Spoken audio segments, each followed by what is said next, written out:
За сайн байцгаана уу. Бэлгүнлэг сургуулиас цуврал явуулж байгаа видео хичээл эхэлж байна. За тэгээ өнөөдрийн хичээлээр автомашиныг байрнаас зөв дарааллаар хөдөлгөн, зөв дарааллаар зогсоох гэдэг хичээлийг орноо. Ингээд автомашин ассан байралтай бэлэн болсон. Одоо яг хөдөлгөөн нэгтгэхийн дарааллыг заана. За нэгдүгээрт авцуулах холбоог гисгээд, хоёрдугаарт нэгдүгээр рандаа хийж, гуравдугаарт оронцны дөрвөн гисгээд гар кардаана тавьж хөдөлгөөнийг эхэлнэ. Ингэж эхэлснээр хөдөлгөөнийг яг хөдлөх үедээ 1 см-ын ч алдаа гаргахгүйгээр хөдөлж болно.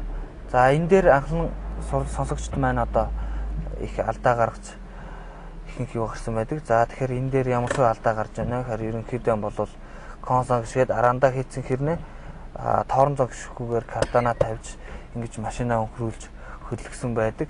За энэ хөдөлтөөс болоод одоо янз бүрийн өөд өксөр руу газар машинаа байрлуулснаас одоо машин хийж шахаж ойр байрлуулсан нөхцөл одоо урд хойд машинда хурж одоо мэдих ийм сул талтай. Тэгэхээр энийг одоо яг дистралаар нь хийгээд зурчих юм бол зөв юм байгаамаа.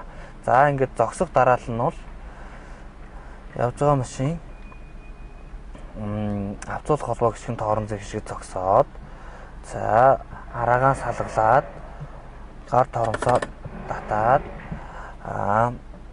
авцуулах холбоог зугуухан аван дараад нь ажлын торомсны дөрөөг авнаа. Ингэж одоо зөв зогсоох байрлал юм аа. За энэ байрлал дээр одоо бас янз бүрийн алдаанууд гарсан байдаг.